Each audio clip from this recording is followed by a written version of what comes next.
This week I want to show you how to make these beautiful keepsake boxes from a single fence picket. It doesn't matter if the pickets are cedar or pine, they're both great choices. These make great birthday gifts, Christmas gifts. They can be used to store watches or even jewelry. You can add several decorative elements to your liking. These boxes can be made for $5 or less and they are easy to make. I'll list all the things you need to make these boxes in the video description below. Now, it's time to get started. So I'm going to show you how to put a stop block in first. That will allow all of your pieces to be the exact same length. You don't have to use a miter saw like this. Any miter saw will work.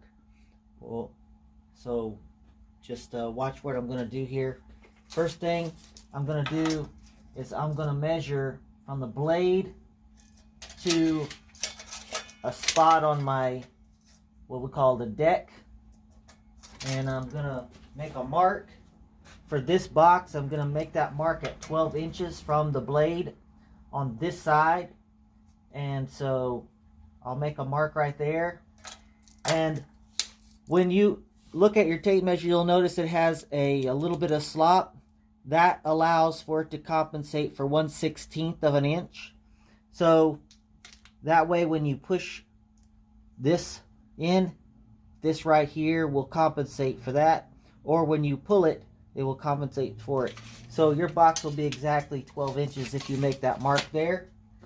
Next thing you're going to want to do is get a block of wood. That block of wood will sit right here. And you won't be able to see my mark because of where the camera is. But we're going to set this. And if you're interested, I got this on Amazon. It's like a box of 20 or something, I don't know. And they seem to be pretty good. Line it up with that mark off the back. Then slide your stop block in up against it without moving it. Press it down. Then lock this against it. And the reason you're doing this is you want to make sure that this block is not twisted. So you'll tighten that up. And then you'll look on this side and you're going to see your mark right there. So now your mark from this blade here to here is exactly 12 inches. So we're going to start with this fence picket right here. I got this out of the trash. Notice it has some holes in there. And we're going to use that today with... I basically just planed this down, but you don't have to. You can sand it. And so I'm going to cut all the good places out of this wood. And what I did was I marked it. I know I have a 12-inch piece here to say here. And from here to here. I'm cutting out all the knots and bad spots. And that'll be a good base for my box.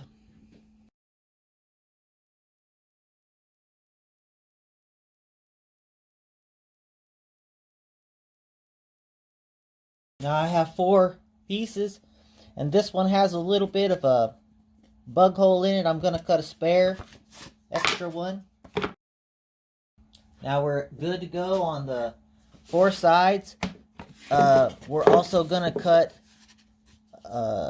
another piece that'll go on the ends, but we're going to cut that here in a minute.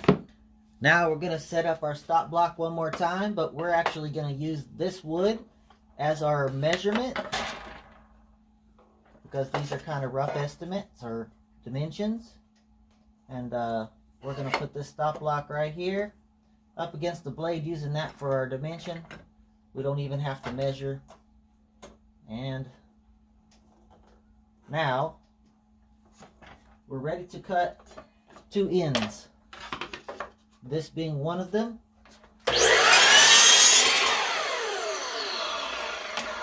Now that will be a perfect square. Does it look like one? I don't think so. Just based off the grain, but it actually is a square. Now we have 2 sides, a top and a bottom, and 2 ends. Okay, I'm going to put a bevel on this board right here on each side. That's going to allow me to not have any exposed edge wood. I'm going to use this digital protractor in order to get the blade on the saw exactly 45 degrees.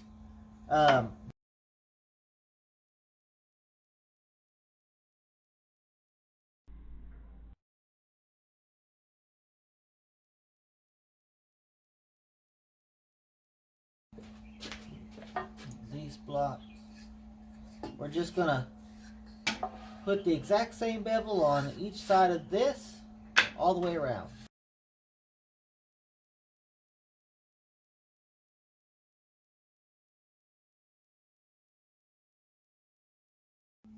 So I'm gonna use this wood filler, Elmer's glue.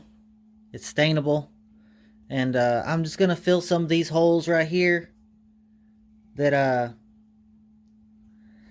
were left over by nails, and you won't need to use this step whenever you do yours because you might buy a brand new picket. But I'll just fill these up.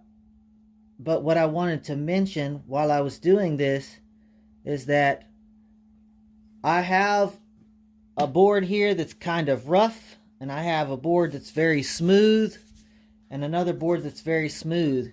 And so at this point I'm in the planning stages, and I have this board flipped over. This board on the other side looks just like this. But my point is, I'm going to make this the bottom of the box because it's the ugliest, even though I could sand most of this out. It also has a little divot right there. And I'm going to make this the top of my box, and this the side, and the other side of this will be smooth as well. But my point is, I'm using the ugliest piece for the bottom. And so you have this opportunity to plan out which one is going to be in which order when you fold your box up. Okay, I put a straight edge down right here. I put all these boards up against that. And you'll notice there may be a little imperfections here and here and here. But don't worry about that. We'll fix that later, and I'll show you how to do that. Now that everything is lined up against this, we'll take our masking tape and we will just put a few pieces of masking tape. This is going to be our clamp.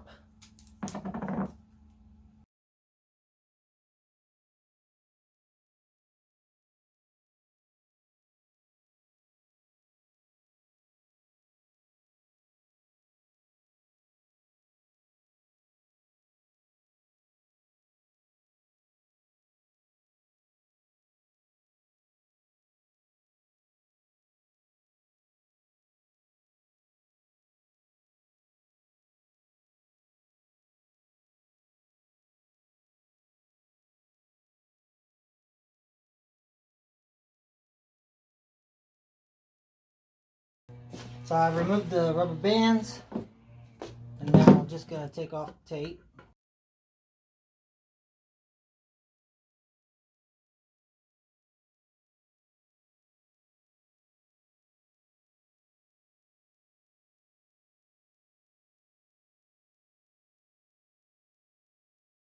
Okay, this box has now been sanded. What I want to point out is, again, we're just going to fill these little imperfections with the putty. But when you do your sanding, you don't round the edges first. You just sand everything smooth and get all your glue and all that off of it before you actually start to round the edges off. If you want your box to be a little more edgy, sharper, it'll come out like this. If you want the box to have a little more rounded edge, of course you can round those edges quite a bit more. In this case, we are going to round the edges slightly, but I just wanted to show you the difference between doing it rounded, like heavily rounded, versus, you know, you can make these edges as sharp as you want. That thing is so sharp. Now, also, if you have a work table like this, like I have, that's been used for a lot of different things, and it basically will scratch your work up while you're sanding. You can get these cooking sheets. They're silicone, and you can put that down while you're sanding, and every time you flip your box over, you won't get scratches and scuffs transferred from your table onto your work surface or onto your workpiece. And that's a huge help because it'll, every time you sand and you flip it over, you'll look and then there's some more dents and scratches. So that's just the tip I wanted to give you there. And I'll leave links in the bottom in the description for these right here. You can get them on Amazon. They're very cheap. Get the generic ones. They're cheap. It's all the same material. Right now is your last chance to pick the side that will be your top, because right now you're going to make that choice. And for me, I'm going to choose this one. I have a little spot right here that I noticed after everything's sanded up that I wanted to make the bottom. So these edges are my favorite, so I chose this once again for the top. So what I've done is I've set my saw up. I've got my blade, of course, at 90 degrees. And I've set my saw, I don't want the teeth too far into the box because I don't want it tearing out much. At the same time, I don't want, once I come around to the next side, I don't want to be cutting high into the next side. So that gives me the least amount of tear out for each pass, and you'll see what I'm talking about when I cut.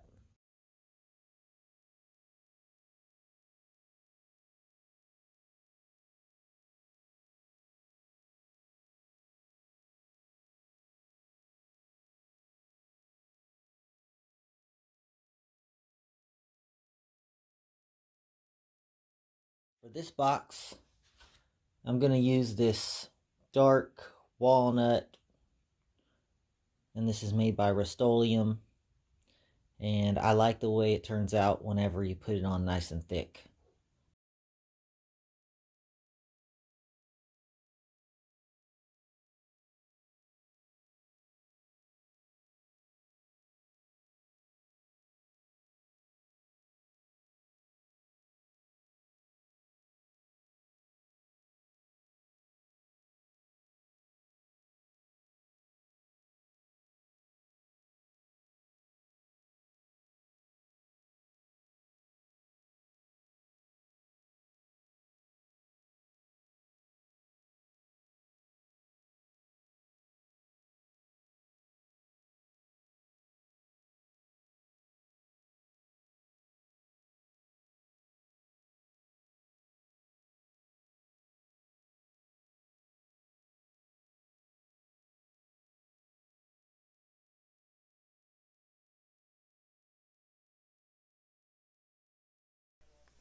I really enjoyed making these boxes, and I hope you enjoyed this video.